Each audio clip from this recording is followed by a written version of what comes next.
getting the timing down of this, getting the timing down. All right, about 1 minute.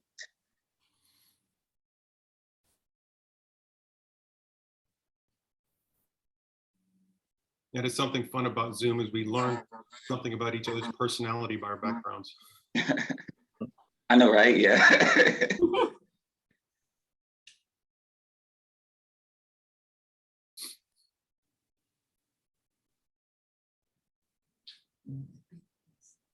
That'll be it. That's interesting. Wow. I think we're live on Facebook. I just got the notification. Yeah, I just went to live now, so it's going to be about 30 seconds, and then we'll go. But I can always edit. We can always edit this part out of the recording. Where was he? At Linder Street. That's right. He was back where he was not in that space. Greetings. Welcome, everyone. I'm Matt Adams. I'm the current president of the Visual Arts Alliance. VAA was founded in 1981 as an all-volunteer arts nonprofit that provides education and exhibition opportunities to Houston area collectors and artists. We do this through a number of types of programs. First off, we have educational programs such as the one you're joining us for now. We also produce juried art exhibits. To date, we have produced 79 such exhibits since 1981. We also have monthly sketch socials, and we also have monthly artist critiques. So it's a combination of programs that VAA brings to the Houston area art community. There is a lot to follow, especially if you're just joining the group and trying to figure out what all we do. It's a lot to learn, so follow us on Facebook, follow us on Instagram, follow us on our website in particular, where our email list is always free and open to the public, and you can receive our monthly emails. All the activities we do are likewise free and open to the public. And should you want to join the organization, that's great. We're all volunteers. Please consider bringing your talents to the organization and help grow the village a little bit. So it's a very exciting organization. And I think it's appropriate to be in such an art active city. The program that we're getting into today is featuring a part of the Houston art community that I'm just proud to call Houston home. There's so many things in this city. It really is, it's a never-ending search. You know, should you choose to look for visual arts in Houston, you don't have to go far. And there's so many interesting ways the visual arts are brought to the public.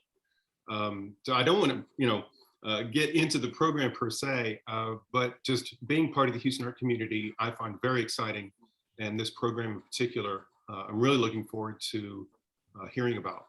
So with that, I'm going to stop talking and I'm going to turn it over to our programs chair, James Booker, who will take it from here. James. Yes, thanks, Matt. Yes, thanks for joining us this Saturday morning. So today from the True North Project, we have Chris Silkwood, Cary Reeder, and Guadalupe Hernandez. They'll be discussing the history of this True North Project, and they'll also be giving a little bit more information about their personal backgrounds as well, and the current project going on in the Heights right now. So without further ado, Chris Silkwood, Cary Reeder, and Guadalupe Hernandez.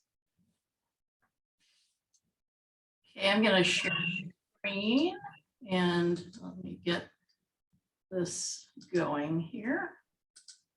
Okay, there we are. Okay, here we go. Well, hello, everyone, and welcome to the session today. The three of us are excited to be doing this presentation for you, and we look forward to your questions and so forth at the end of our presentations.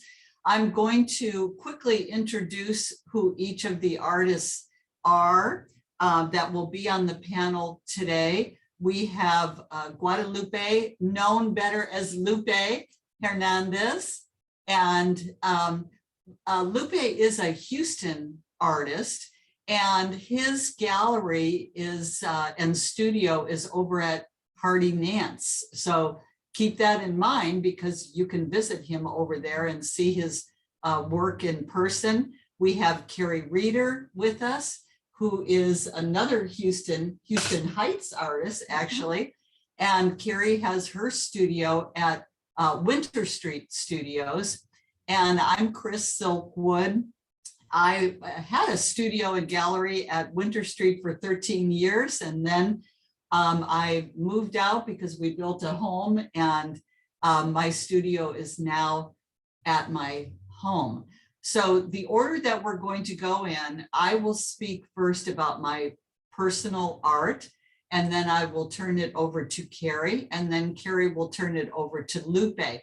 When we've completed that portion of our discussion, we'll talk pretty extensively about True North, the True North sculpture exhibition along the Esplanade of Heights Boulevard, and we'll go into detail about that. So beginning with myself. Yes. Yes. We So want to hear all about you, Chris. thank you, Cary. Okay, let me.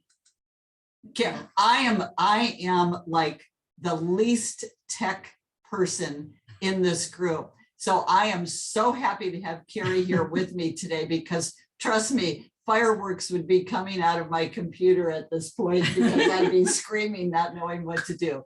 Anyway, I'm Chris Silkwood.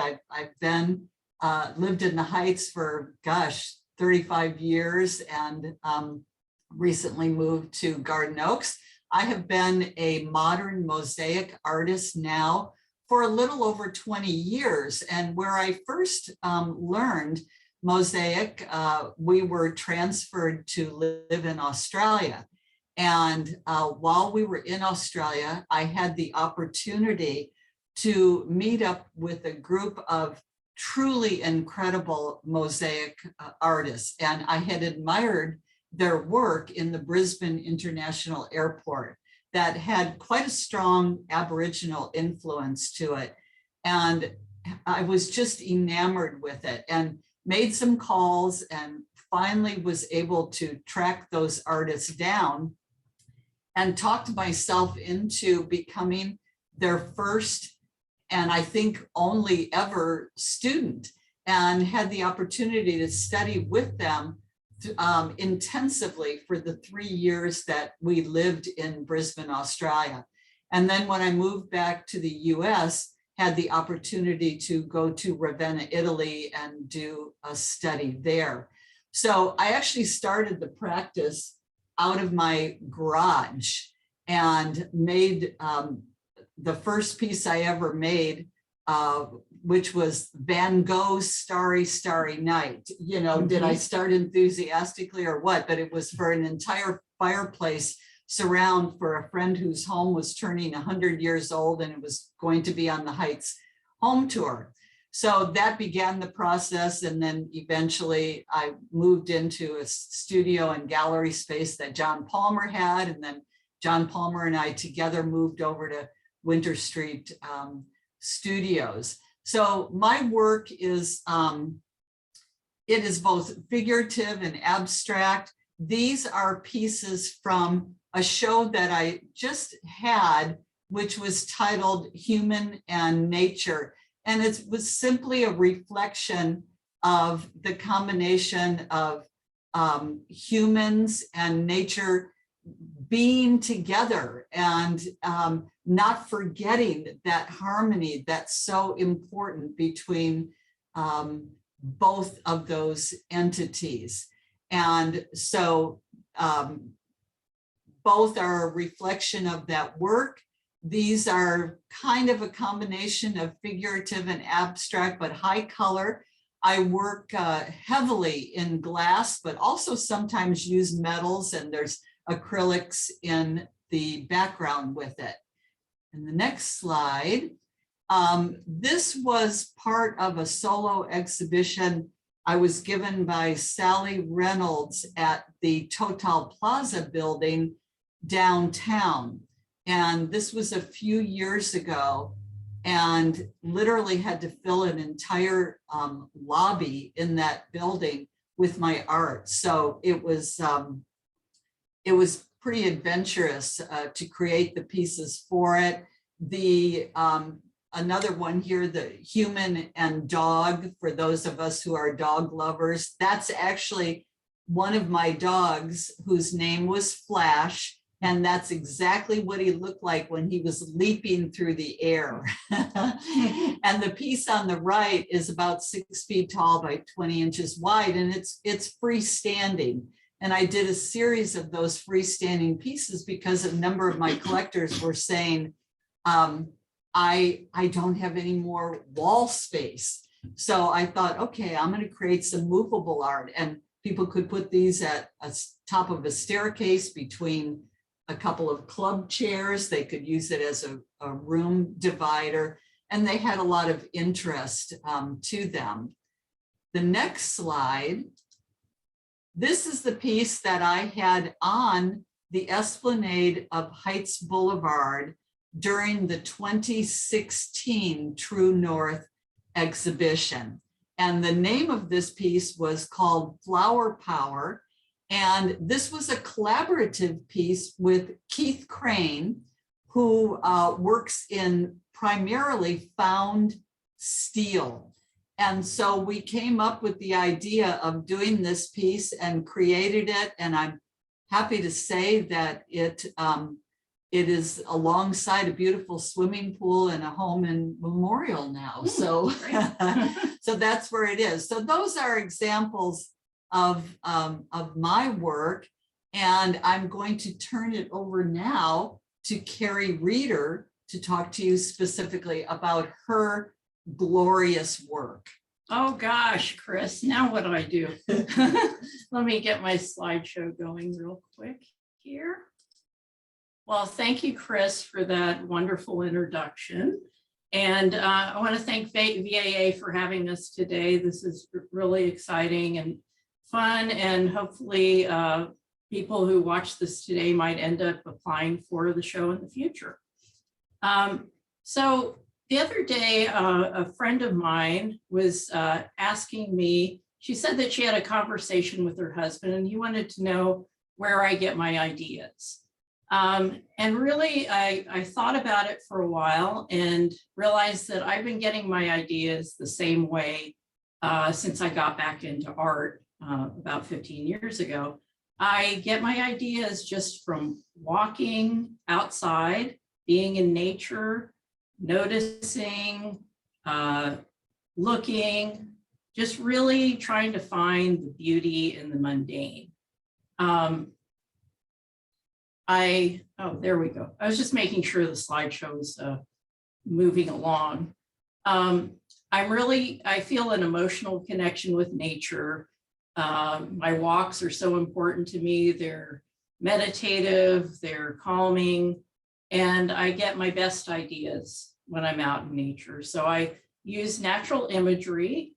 I look at interesting trees, patterns on the ground, shadows, and that really forms the basis kind of as a springboard that I use to create my art. I'm obsessed with color. I have always been interested in color, but over a few years ago, let me see, about 6 or 7 years ago, I started teaching color theory at Art League, and that's only elevated my interest in color.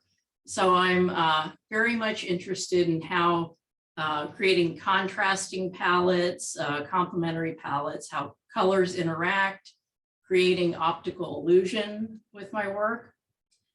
So just a color nerd, I spend a lot of time working with color palettes and work everything out on using Procreate.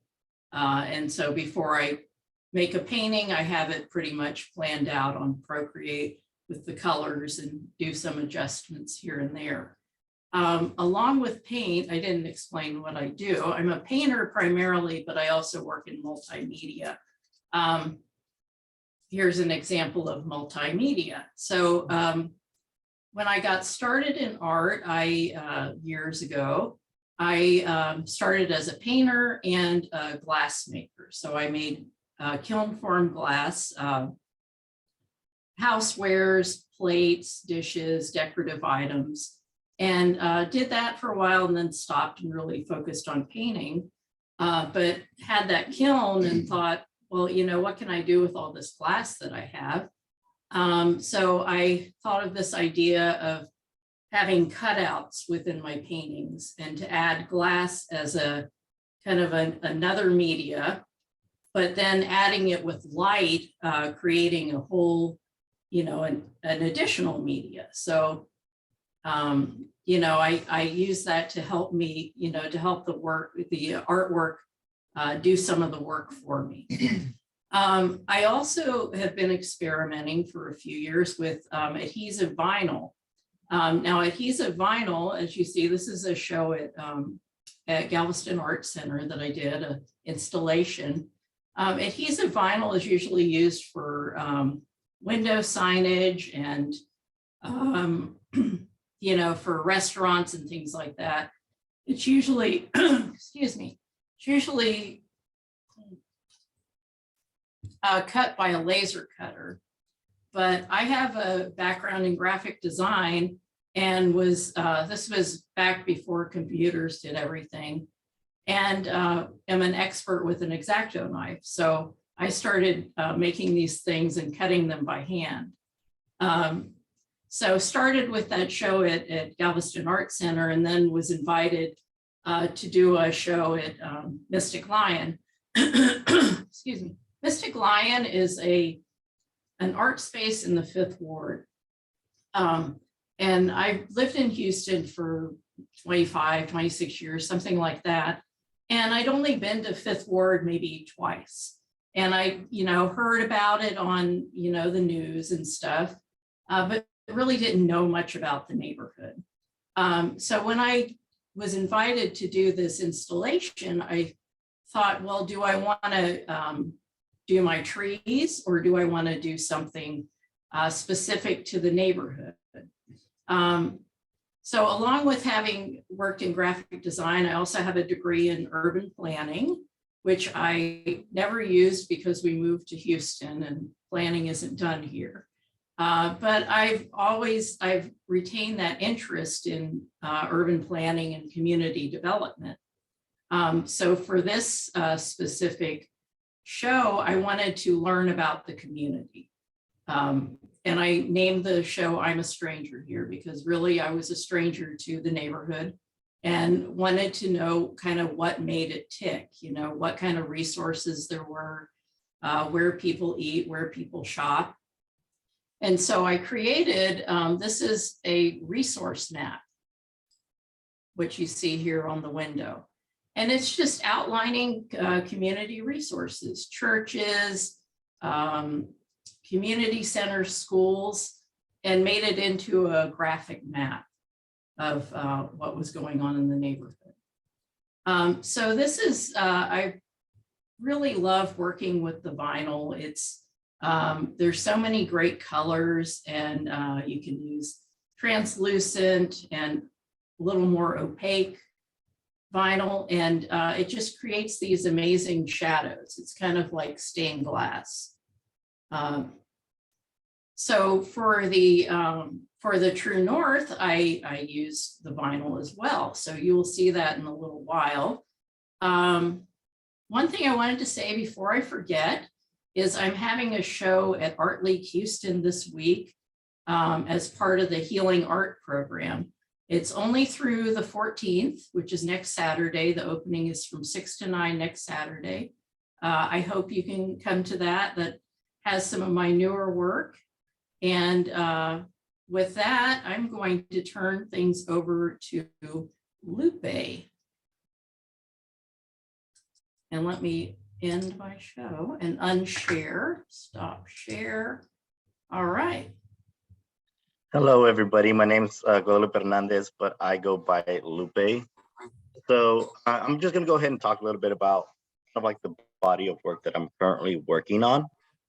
And so a lot of my work currently is kind of inspired, or is a continuation of my graduate thesis exploration, where I explored aspects of my childhood of visiting Mexico, right? And being born there, but being raised in the United States, and kind of like the things that I remember. And for me, it's not only visiting family, but also visiting the marketplaces growing up, And so I started painting these market scenes.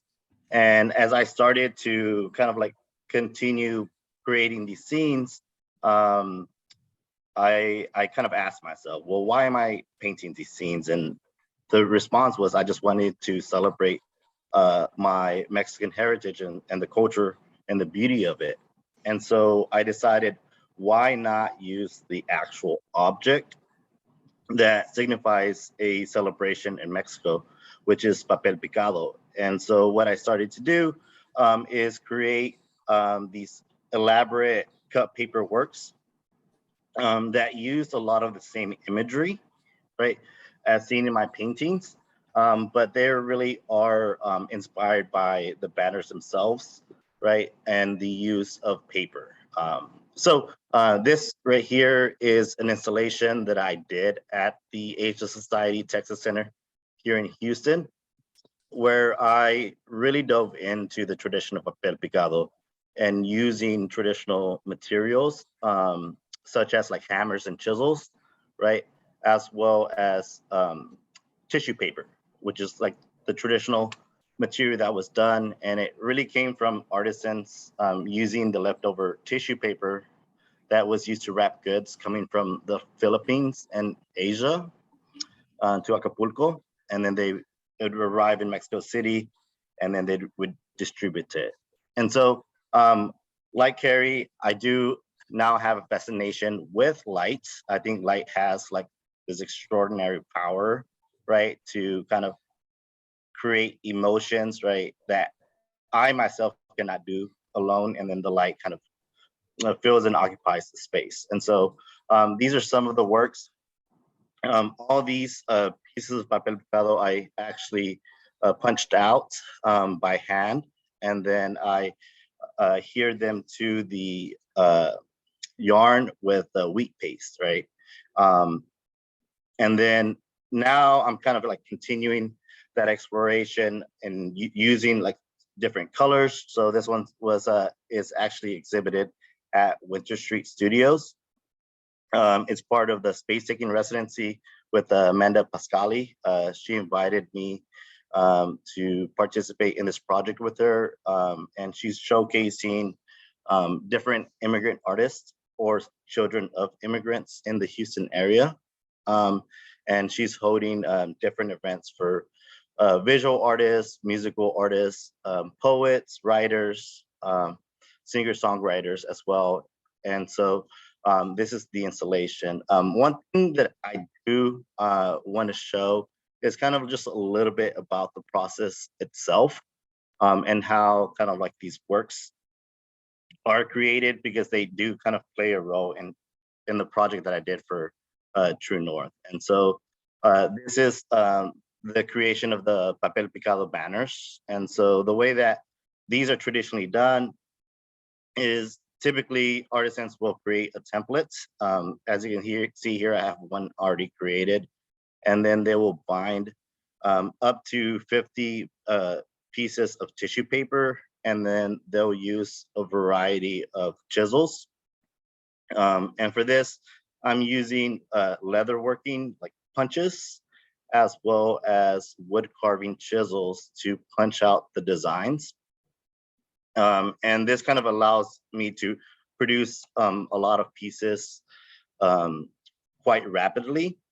And as soon as I started, exploring the traditional form of papel picado, it really started to influence my own art practice with the cut papers.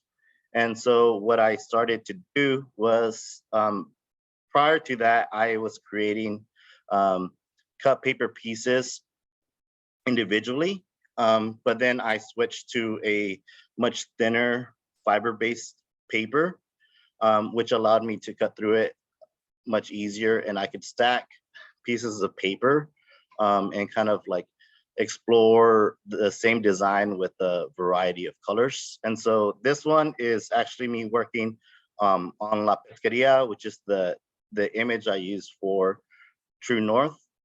And so the more intricate designs that I'm going to show you right now, they're all cut out by hand using an X-Acto blade. But then also I incorporate the chisels. And so on the more traditional borders and ornate borders that you see on the pieces, I actually use the chisels as well to punch out the designs. And so here you can see some of the work. So this one is Sabor de Mexico. And so it's this image of this chili salesman, right, in a marketplace. And you can see the different types of peppers. And then this one is using a banana leaf fiber-based paper. And it's paper thin, but the fibers within it make it super strong to hold. This one is another piece called La Técnica y la Nueva Generación.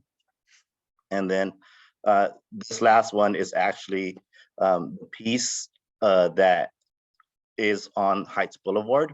And so the first one I created using the cut paper, and it's a scene of this fish marketplace in Mexico City. Mexico City, I love.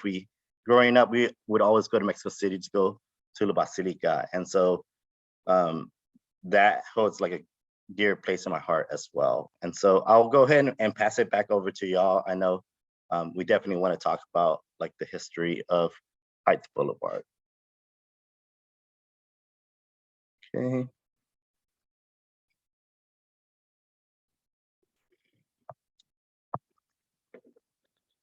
So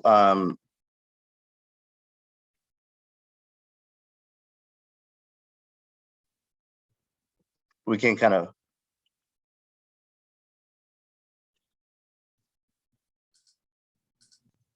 Sorry about that. I muted us and I didn't. it's all good. Here we go. All right, gonna throw it back over to Chris. Okay, thank you, Lupe, and thank you very much for your presentations. As you can see, we all collectively have a very keen interest in bringing beauty to the world, and that's so important. So True North actually began in 2013. And Gus Kopriva, whom I'm sure most of you know, owns Redbud Gallery on 11th Street in Heights Boulevard. He came to me, and also through the influence of Catherine Anspon at Paper City, she would ride her bicycle by my house all the time and say, you got to get a sculpture project going on Heights Boulevard. Well, she was right, because the esplanade of Heights Boulevard is 60 feet wide. It runs for 1.5 miles in a singular direction. Round trip, of course, is 3 miles. And it's the perfect environment of blending nature with art, and a space where people could literally walk up to these pieces and interact with them and gain information and see the materials. So Gus and I met, and oddly enough, our first meeting was with James Searles, because James, of course, is very well known in his public art. You see it on Upper Kirby and in many, many locations. And we approached him about putting a piece along the esplanade. So Gus, James Searles, Joe Turner, who at the time was the executive director of the Parks Department, because it is Parks land, it is city land. And so you have to go through lots of approvals and Parks Department and Public Works and all of that sort of thing. And James was excited about putting a couple of pieces out there to start out with. And we were very excited about that prospect. Well, lo and behold, he had some pieces that were supposed to be coming into Houston from New York. I believe they had been on Park Avenue in New York and then had gone into storage. And Long story short, we ended up not getting them because it was far too expensive. I think there were 7 pieces in total to ship them to different locations around the city and so forth. And they all ended up, as you all may recall, at Rice University, and then Parks Department also got one on their property, which remains as a permanent sculpture.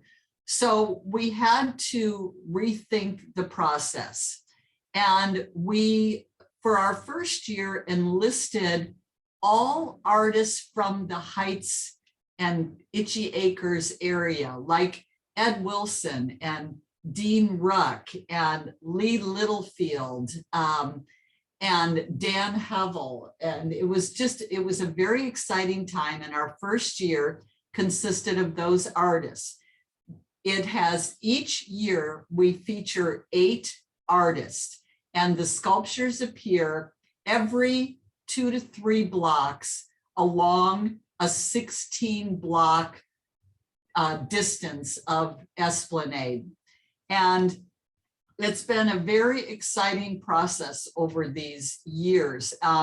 Initially, and for the first several years, we hand selected the sculptors each year, trying to keep it diversified, having women and men and emerging artists, and representing as many cultures as we possibly could. And we're very proud of the fact that we have successfully been able to do it. This year, 2022, celebrates our 9th year of this exhibition.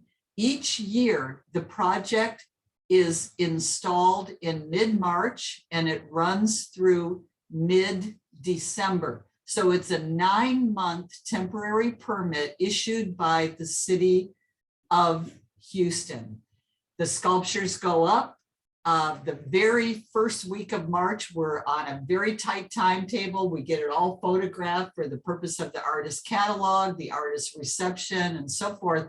And then they remain in place for the next 9 months. And literally, people come from all over the world to see this exhibition. And it was the first of a major actual neighborhood public art exhibition. And you'll see, you know, school children out there and parents in strollers and joggers and bicyclists and vehicles slowing down. The cars go a little bit slower now because they're checking out the sculptures along the way. And it has served a great purpose. And the mayor has been a wonderful advocate. We're so lucky to have Sylvester Turner as our mayor, who is truly a major advocate of the arts for Houston and has done so much for it. And he has attended many of the artist receptions that, you know, we have each year featuring the artists. So that's what's happening. And each year we raise the funds so we can pay worthwhile stipends to the artists and do all the site preparation and the signage and the paperwork and all the social media work and so forth. It is headed up by a group of 5 volunteers that consist of Gus Capriva, who is our engineering consultant. We have Dean Ruck with us this year, former Artist of the Year with the Hevel Ruck projects. We have Kelly Simmons, who is the glue that truly holds us all together. And we have another new member, Donna Bennett. And Donna has been a past Citizen of the Year for the Heights. Her husband is the guy that maintains the beauty of Heights Boulevard every year. So it's really a community effort. It is all volunteer work, and we spend a large portion of each year bringing this project to the public. So I'm going to run through this year's sculptures and their pieces with photographs of each one. And then we'll give Lupe and Cary the opportunity to speak very specifically about theirs. So the first artist, and I'm starting in the 400 block of the Esplanade. The reason this is called True North is because geographically, Heights Boulevard runs precisely north-south. And I mean, it's like a straight line. And so calling it True North really seemed ideal. And that Esplanade is a declared scenic right-of-way by the city of Houston. So starting in the 400 block, which is just on the north side of the I-10 overpass, is Will Larson. And Will is an artist out of Austin. And his piece is called "The Sun Will Always Find You Here." And he's a really talented steel artist.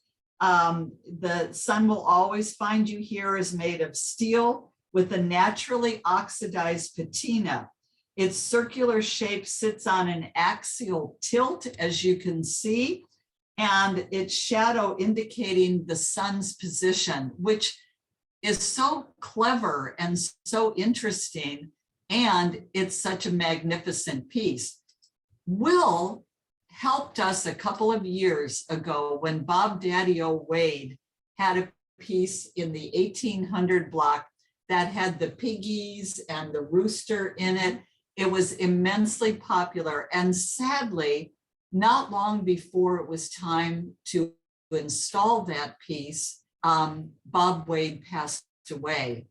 And because Will had done a lot of fabrication for him over a period of 20 years, Will installed that piece. He came in from Austin with it, and he did such a magnificent job, and he was so gracious about doing that for us so we could posthumously include Bob Daddy-O Wade in that year. So we love Will and we love his work. The next one is Israel McLeod. And Israel's piece is, let's see, he is in the 600 block of Heights Boulevard, and it's called Everybody Me. This is an image we can all identify with. It's made of polished medium steel and painted traffic yellow. Everybody Me is all of us. It's iconic human form and motivational tattoos reminding us of our social and global connectedness and reflecting on the theme of universal humanity. McLeod says, for me, art is a mechanism for change, for identifying and for identity. And Israel is a very well-known artist who has been doing sculpture for a long time. And what a perfect place to take photographs and selfies underneath the outstretched hug me arm, which, you know, I just love. The next piece is by a Japanese artist out of Wichita Falls, Suguru Hiraishi. And Suguru was in the exhibition for Sculpture Month at the silos over at Sawyer Yards. And the name of this piece is Maneki Cat Altar, and it is in the 800 block of Heights Boulevard. It's a towering stainless steel and aluminum sculpture. It turns with the wind like a whirligig, with the Maneki Cat's wind-powered paw beckoning visitors for a closer look and a dose of good luck. So if you stop in and visit this one, you will get a dose of good luck. We promise you. In Japanese folklore, the Maneki cat, also called beckoning cat, symbolizes good fortune and life successes. Our next piece is by Rachel Gardner. And Rachel is a Houston Heights artist. And the name of this piece is called The Night Hare, and it's in the 900 block. it sits about 9 feet tall. And it's quite a piece made of foam, metal, rubber, resin, and plaster. And yes, they hold up in weather, which is truly incredible. The oversized and shadowed woodland creature could be straight out of the imagination, whether walking through a dark, lonely forest or along a populated and well-lit urban trail of art. Our next artist is Elizabeth Akamatsu, and Elizabeth is from Nacogdoches. The name of this piece is Cumulus, and it sits in the 1200 block. And what she says is, we can all remember lying on the ground, watching white fluffy clouds, cumulus, drift by, and recognizing likenesses in their forms. Akamatsu's interpretation for her True North sculpture invokes those memories of lying on the earth and looking up in the clouds and seeing the shapes. It's a beautiful, beautiful piece. The next piece is by Art Fairchild, who is a Dallas artist. And it was funny because when he was driving in, this piece spins. And when he was driving in from Dallas, he had this piece in the back of his truck. And the wind was spinning it like crazy. And he said all these cars and trucks were going by, and it was quite an ordeal. It's located in the 1300 block, and the title of it is Sphericity, made of over 350 linear feet of 3.5-inch mild steel tubing. Coming together was a sense of oneness, freely rotates on a vertical axis. You can walk up to it and spin it. It's okay if you do that. I do see people doing that all the time. In this case, you can touch the art. Yes, we welcome you to touch the art. So we're going to skip over Lupe because he's coming back in a minute. There's his piece, a preview. And our and Lupe, so that you know, is in the 1600 block. Our final piece is in the 1800 block, and that was done by Jim Robertson, who's out of Trinity, Texas. These are, you know, the rule of thumb that we have had with this project since day one is that they are all Texas artists. We have such incredible art, not only in the city, but throughout the state of Texas. And that's who we want to feature on the Boulevard. Robertson was a professor of art at Lone Star College for 29 years, and he works full-time as an artist in his studio in Trinity. This is a 10-foot sculpture called Zigzag. A futuristic appearing geometric column was created using welded steel with a coating of bright teal enamel paint, a medium he sometimes uses to emphasize plane form separation within the sculpture. So I want everybody to know also that all of these pieces of art are available for purchase. Many have sold over the year, which is wonderful. And the agreement that the artist has with True North is that if their piece sells, they do give 20% back to the True North Fund to help us perpetuate it each year. So keep that in mind. One of these can be in your front yard. Yes, So, and we'll happily sell them to you. yes, yes. So I'm turning it back now to Cary. And Cary's piece was on the Boulevard last year, in the year 2021. 2021, that's right. Time flies by. It's amazing. And we were so excited to have her, and it was an immensely popular piece. Well, thank you. Chris has been doing the True North for many years, and I've been enjoying True North for many years. I live in the Heights, I walk on the trail, and the first year I saw the sculptures, I was just so excited because I had something fun to look at when I walked or drove by.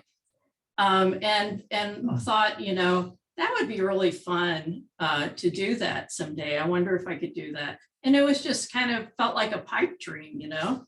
But I was working in my studio and I think I had a little rough time. I don't know what was happening, but I just felt like I want to do something really big. I love painting. Painting's great. I've started to do these window installations and I really enjoy them. They're bigger, make more of a statement. So I thought, well, I'm going to play in my studio and just come up with some stuff. So I was working in my studio and made this little thing here. This is the shape. It's called a Nissen hut is the shape. And I just used some plastic I had laying around, the adhesive vinyl, and just put this together and another one and put it on Instagram. And I said, oh, just playing in the studio. Well, Chris saw it and she said, Cary, I'm really loving where this is going. And I said, yeah, I'm just playing, seeing what's going on. Well, a little while later, I got a phone call from Chris. And she said, would you be interested in submitting a proposal for True North? You know, so of course, that was like a dream come true for me. So I had to think about how can I make what I want to make? I wanted to make something big. I wanted to use the vinyl, the colorful vinyl. I wanted it to be interactive. So I made a digital sketch here, explained how I would put this together. I'm not a sculptor, so I had to figure out how I would use something kind of ready-made to help me make the sculpture. And then magically, the sculpture appeared here. Well, not really. I mean, I'm sure you imagine that there's a couple more steps, which is here. So I wanted to show you this graphic, just that, you know, even if you're not a sculptor, if you're an artist with an idea and you want to do something different, you can do it. So I personally, I love, and I'm sure most artists love the making part of art.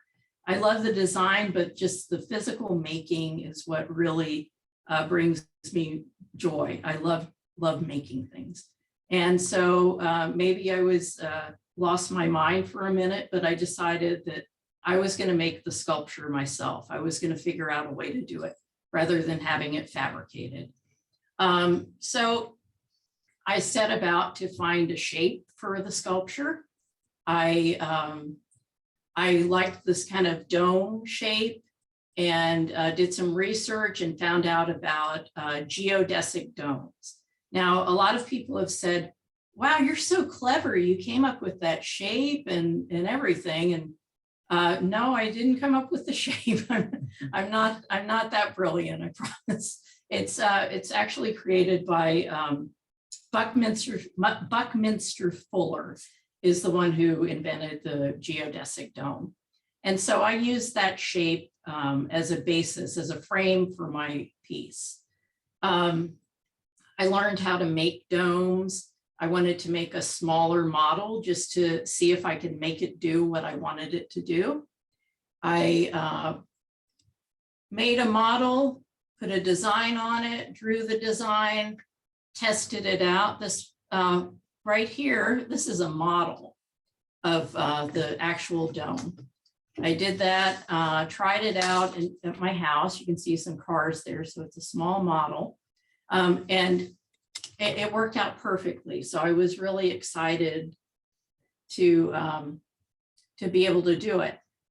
Went through a process of getting plexiglass fabricated, working in my garage, trying it out in my backyard, and amazingly, it came together. Now it was a team effort, and I want to show you a video. I had my niece, I hired my niece to come in from Florida to help me out. We've worked together on other projects, and we work great together. So she came and helped me. My husband helped because that's what, you know, good partners do. And we put it together in a day. It was, luckily it didn't rain. You know, it was important because we had to install it on site. But here we are running through it. Let me pause that. So magically it was done after all that. I keep saying magic, but it really was a lot of work. And this is how it came out. I wanted it to be ephemeral, interactive, to create spontaneous color mixtures, and it really did everything I wanted it to do. Here's a couple pictures of it in the sun, and here's one at night. I used solar lighting to light it up, so it would be illuminated at night. And there were some surprises too, which was really fun. The first surprise, I don't have a picture of it here, but my niece and I were there looking at it at night, and we noticed that the headlights from cars were illuminating the dome. So that was really fun. That was making it interactive. At one point I walked by and saw that there were plants and weeds growing. So it turned into a little greenhouse, totally unexpected. Somebody asked me, oh, did you plant all this stuff? No, totally unexpected and really wonderful. And then another day I went by, it was a humid day and it looked like a colorful steam room. So what was so great is it just kept surprising me what it could do. So I'm really grateful to True North for the opportunity for doing this, getting to do this. And I'm going to turn it over now to Lupe so he can show you his slides. There you are. All right, Lupe, here you go. Okay, let me go ahead and share the screen.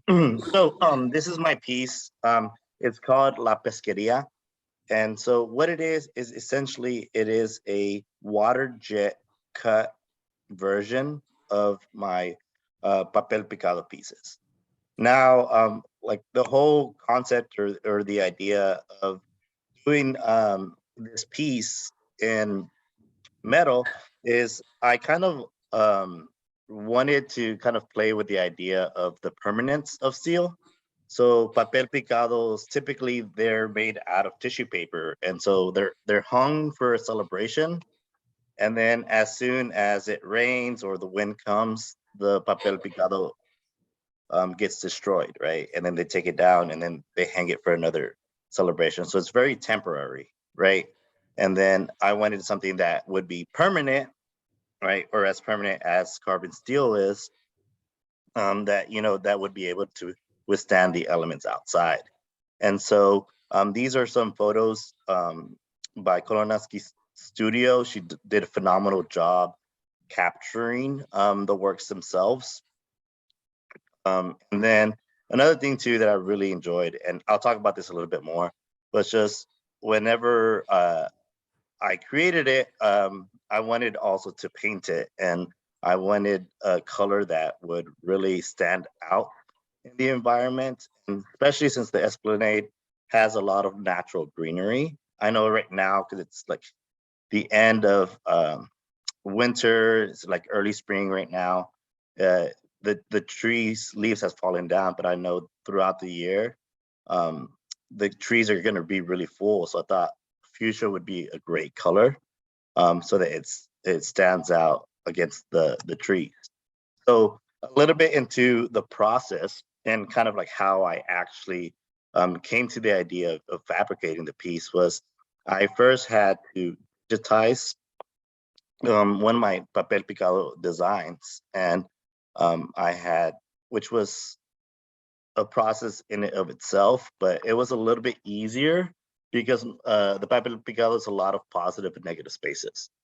And so taking that, digitizing it is a lot easier to do. And once I did it, I started to experiment with putting it out of various materials. So I did some maquettes with paper, which are the ones that you saw in the pictures earlier. And then I did this at TXRX Labs here in Houston at the East End Makers Hub. And they kind of helped me like facilitate taking the vectorized image, right, and then applying it onto their CNC plasma cutter. And so what ended up happening was afterward, right, I ended up with a piece that looked something like this, where the designs had been cut out. And so this was like my proof of concept that I knew if I were to expand the work to a larger size, right, that it would work.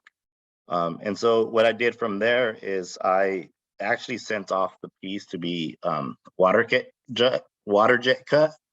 And then my brothers, they're all welders, right? And they build metal buildings. I actually called them up before I submitted the proposal to True North. I was like, hey, I have this idea. I'm wanting to do like this steel sculpture, right?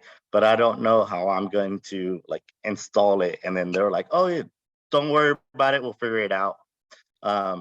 Because I had never done a public art piece. And I think that's one of the things I'm most grateful for. True North is they really do give everybody an opportunity to kind of be part of the project itself, regardless of experience. And so I just kind of proposed these ideas and they gave me the opportunity.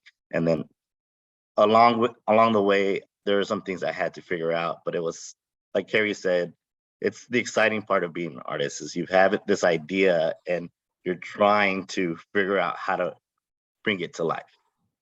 And so my brothers, they helped me weld the pieces onto there, right? And then this was like how the piece itself looked prior to the powder coating.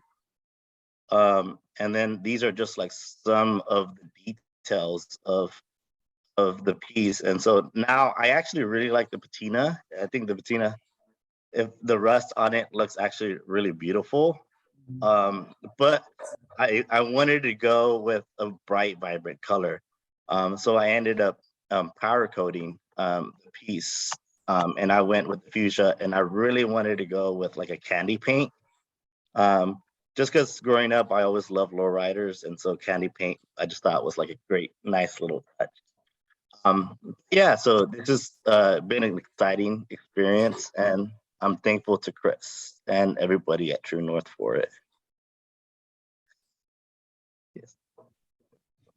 Okay. Well, I think, do we have time for questions? James, Matt? Yes, I'm here. Yeah, I didn't see any questions in the comments as of yet, but I do have a couple questions myself.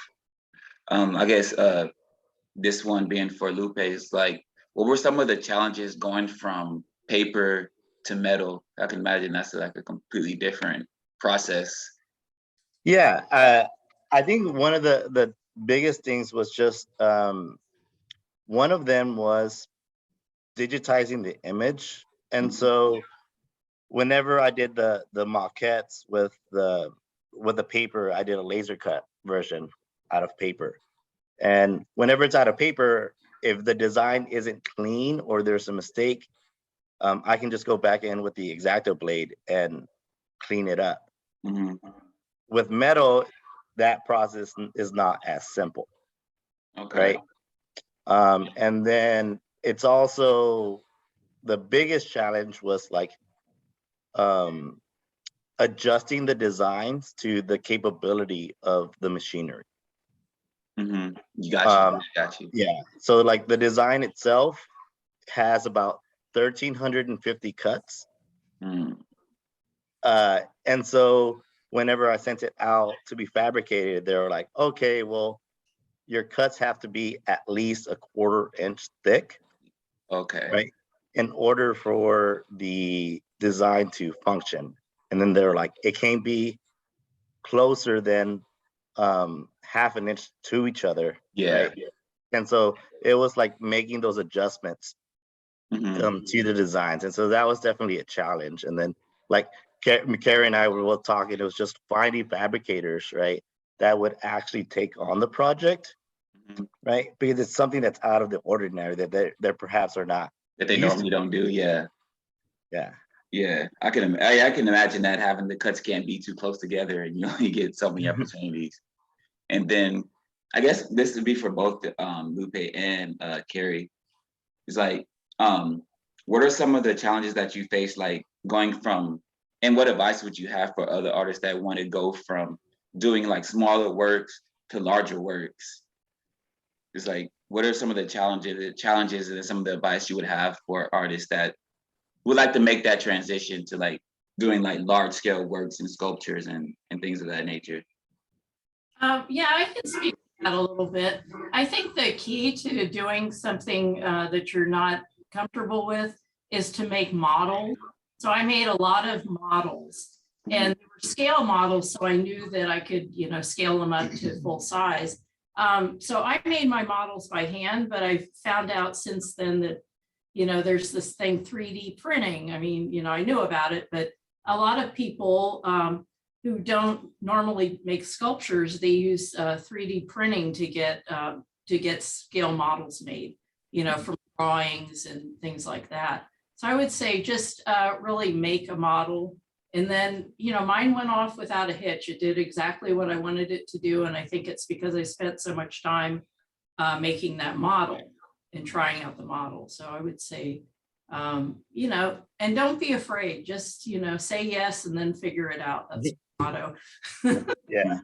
Well, and if I may say, James, when artists apply to be part of True North or public art exhibitions, they have to submit a proposal that's very specific, and its size, its scale, the materials, because the curation committee then has to review that and make sure it's suitable for the environment where it's going.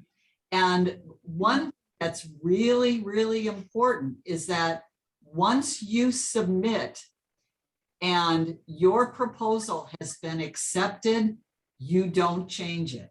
Gotcha. You don't show up with a piece that's different in any way from what was submitted. We've seen that happen a couple of times, and you figure it out, but artists have to take those models. If you're making a maquette, whatever the case may be, you've got to really be specific with it and And to keep the structure sturdy so it doesn't blow away. Yeah, and that's what we were leading to another question. Yeah, every time there were winds or something. Your heart just stopped to be for a second. Yes, I was concerned. But no, you have to, I mean, there are ways to secure the sculptures too. There's we have concrete pads concrete at every site that are 10 to 12 inches deep. So people can put bolts into those or screw anchors, but they do, as Cary said, have to be able to sustain high wind. And, we get some humidity. Like, was that something that you had factored in as well with your with the panels that you put on there in the extreme? Would it melt off the paint or something, or? Well, I did do a lot of studying into, how plexiglass holds up. And it holds up for a long time. And I knew this would be up for 9 months, and I wanted it to be a sculpture that would stay, not break apart. So I had to get a certain thickness on the plexiglass, and so it worked out. It didn't melt. And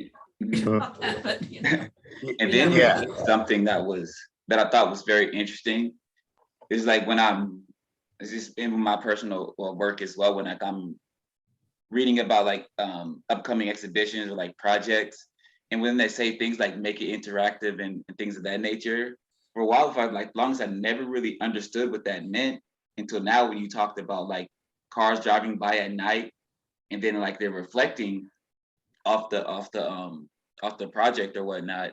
And then it was like, yes, that's like, that makes it interactive. That makes it like something like that's a part of the community when the cars drive by and their lights flash on it and they see it, and then the different type of reflections and reactions that they'll get will be like different every time. So I thought that was really interesting, because like when they say it has to be interactive, like, and I really never understood what that meant until now. So I can imagine that a lot of that stuff you can't honestly like plan for it. It kind of just happens naturally, kind of like with the plants growing under the dome. Like that's not something that you factored into like, oh, this is going to happen too when I do this. Is it kind of just happens, which I thought was very interesting. Yeah, and I'm sure stuff like that will happen to yours, Lupe. Yeah, so like it's cool with the light, so that like as the light kind of like rises and falls. One of the things that the reason why I wanted to do that was I really love the shadow work that happens whenever the light goes through the cut paper. And so as the kind of like the sun rises and falls, the shadow that's projected on the ground kind of alters, right? And so there's like that perfect hour in the day where like you actually see the design on the ground and then it disappears.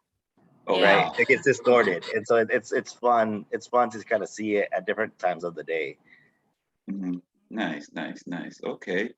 And we didn't have any questions, but I did see a couple comments in there. One that I wanted to read. This one comes from Marilyn Lowry. She's really grateful for the presentation. She said it's very informative. And then also she wanted to thank you guys for just making it like available to everyone that don't have time to come out there and see it or busy. She really wanted to give a special thanks to you guys for making that available and giving that access to everyone to see it. Thank you, Chris. Well, absolutely. But we truly hope that people will come out. Yes. Boulevard, and it's a beautiful walk. It's on a trail, so do come out and see it. Bring a little thing of water with you and get some great exercise at the same time. All right, and then I guess my last question, this would be for Chris before we throw it back to Matt. So Chris, say what advice would you have for an artist that may want to get into public artwork, that are submitting, that maybe things aren't going their way? What advice would you have for like an upcoming artist that is trying to get more into public works? Well, the only way you do it is by getting out there and exposing your work to people. And as Cary mentioned earlier, you take a risk. Look, if an artist paints a canvas and they're not happy with the canvas, they'll paint over it and start over again. So there's no harm in starting over, but you've got to take that risk to do something that is out of the ordinary of what you're used to doing. I've told people for years, be willing to get uncomfortable. All growth comes from giving yourself permission to get uncomfortable. And that's how we learn. So yeah, and just to add is just keep applying. I've applied for so many public art. Believe me, this is not my we first, all have. Yeah, this is the first one I've done. So I've just, you keep trying, and I imagine Lupe too, is just putting yourself out there and showing your work, and people see it, and putting stuff on Instagram. You never know where that's going to lead. It led to this project for me. So.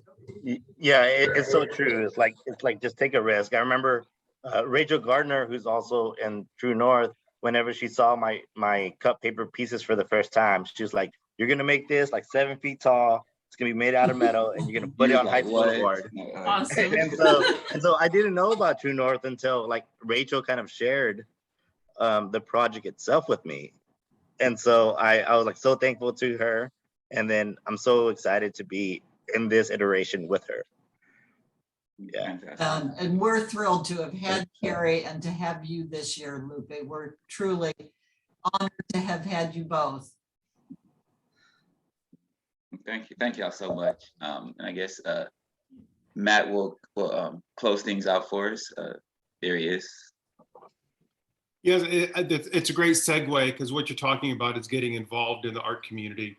And frankly, VAA is the melting pot of the art community. So you should, all artists and collectors should know about the organization and get involved, because it's a community and it's about supporting each other. It's about networking. It's all that stuff. So, get involved. Absolutely. Absolutely. So with that said, what we have coming up very soon is very exciting. So I want to make sure to give it a little bit of airtime.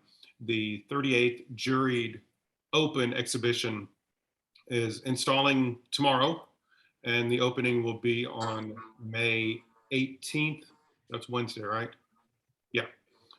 May 18th will be the opening. Allison DeLima Green was the juror that we've worked with on this. If you don't know Allison, maybe you've heard of the Museum of Fine Arts Houston, and you know about the new building that they opened last year. And I like to say they built that for Allison, because that building is for contemporary art. And she is the curator of modern and contemporary art at the museum. So you talk about a playhouse. So she's got the best playhouse in town. So it really is an honor to have her on board. And frankly, her juror statement is quite amazing. So I hope you take the opportunity to come to the reception, and you can meet Allison and obviously see the work she's selected. She selected only 11% of the submissions. We received 454 artworks, and she selected 50. So this is a good, tight edit, if you will. As a show producer, I'm very happy when we have numbers like that. I think it shows a lot of commitment of everyone involved, the people who submitted, the people who accepted, the juror, the location, all that, I think is reflected. So frankly, I'm really proud of it. And as a producer, my work was not accepted into the show, but that's okay, because that is part of the process. So it's very exciting that we have that exhibition opening coming very soon. So again, we have monthly critiques. Please come. You don't have to bring work, just show up with your opinion. And we have sketch socials, and we're trying to take those back to in person right now. So there you go, just a little up to date of what's going on in the organization. So it's great to see you on the grid, and I look forward to seeing you in real life. And with that, take care, everyone. Bye now. Thank you. Thank you. Thanks.